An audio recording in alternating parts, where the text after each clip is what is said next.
Hi everybody, it's Miss Amy here with another Science Explorers video.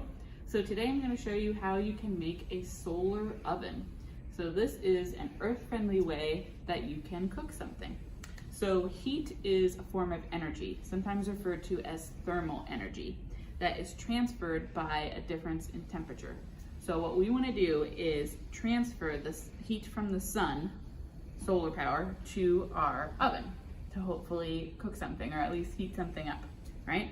So what you're gonna need is a recycled pizza box. You're gonna need some pretty sharp scissors or a knife, a ruler and pencil, black or dark colored construction paper, aluminum foil. You're gonna need some plastic wrap. You're going to need newspaper, and you're going to need ingredients for whatever you're making. So as a note, do not try and cook raw meat in your solar oven. It won't get hot enough for that.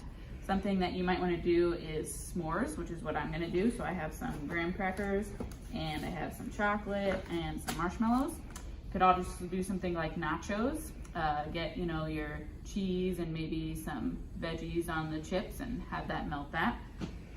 So we're going to talk about some scientific ideas that will help us along the way and what some of these things are used for. So the first step is you got your pizza box, right? Recycled from a good pizza night. Clean all the crumbs and everything out of it first. And then what you're going to do is use your ruler and pencil. And I've done some of these steps already just to make this go a little faster. You're going to measure 1 inch in from all 4 sides of the box, and you can draw a line. So you're going to end up with a square drawn on your box and pencil, okay? And then you're going to use your scissors or a sharp knife and you're going to need adult supervision for this part, to cut along the edges of the square.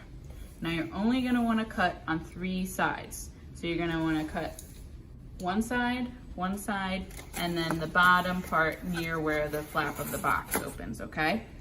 Because then this 4th line of your square, you're not going to cut it with your knife or scissors. Instead, once these other 3 sides are cut, you're going to open this because we're making a flap. And you're going to crease along this line, so you can bend it all the way back to get a nice crease, so that the idea is that the flap will stay open. If mine's, kind of flopping down a bit, so when we take it outside to use, what I will probably do is take some string and some tape, and I'll attach some string to the lid and attach it to the ground then, so that this flap stays up, okay? So to make that flap, you're gonna measure in 1 inch around each side. You're gonna cut on 3 sides and then crease the 4th side to make that flap, okay? Now, the next step is to use your aluminum foil, which I've also done already, and you're gonna cut a piece big enough to go on the inside of this flap. And we're gonna use this foil for reflection purposes. So reflection is the throwing back of light or heat by a surface. So the idea is the aluminum foil will reflect the sun's light and heat into our oven, right? So we want the sun's rays to hit that and get reflected into our oven. So you've got your foil and you can tape it to the flap.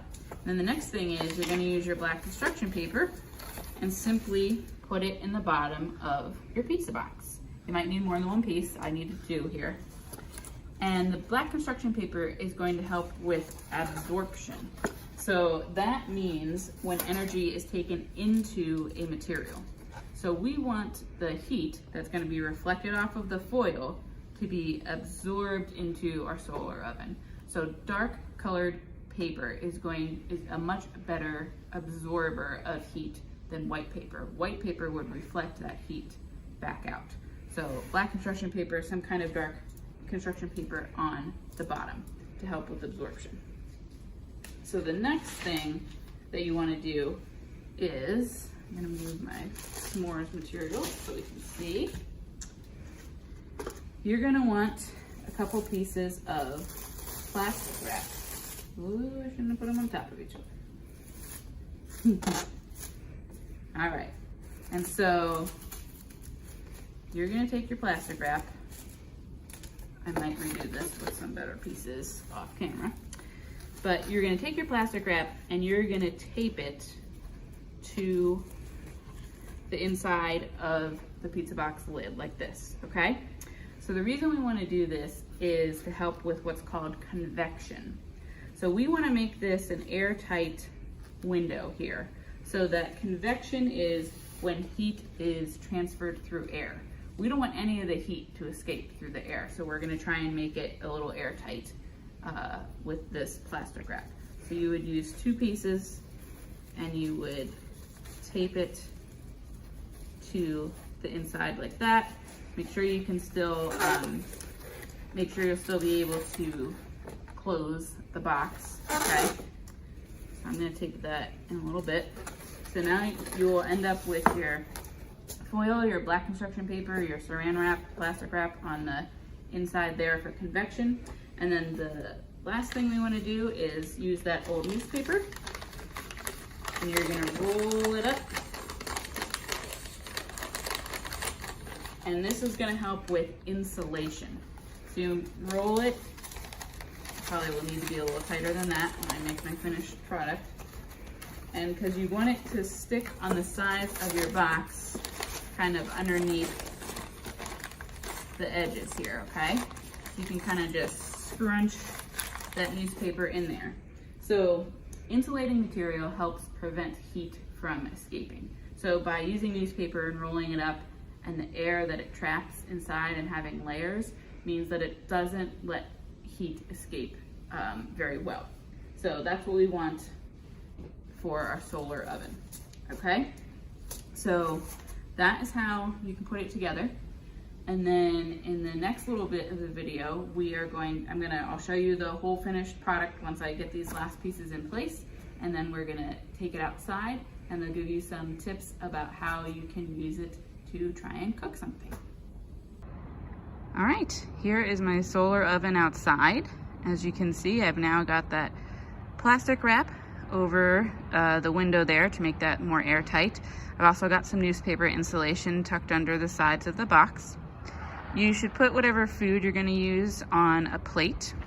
And I've got some string taped to the back of that flap, and the rest of the string's kind of weighting it down to keep the flap open. So you're gonna wanna do this on a sunny day, obviously. The warmer, the better. And if you do it between 11 a.m. and 2 p.m., that's when the sun's rays are strongest. So that will give you your greatest chance of success with this. And remember, just don't cook any raw meat with it. That's not gonna work. So I'm doing s'mores. You could do nacho fixins, melt some cheese. And it won't get as hot as a regular oven, so it will take a lot longer than you would expect from a regular oven. So we will check back on this in a bit. All right, well, I left my s'mores out in the sun for a few hours and definitely got some melting going on. So pretty good. Probably if it was a hotter day, it might have melted even more. The plate will probably be hot when you touch it and open it up, so just be careful about that. But there we have it, a successful solar oven experiment. And I am now going to enjoy my s'mores. Thanks for watching, everybody.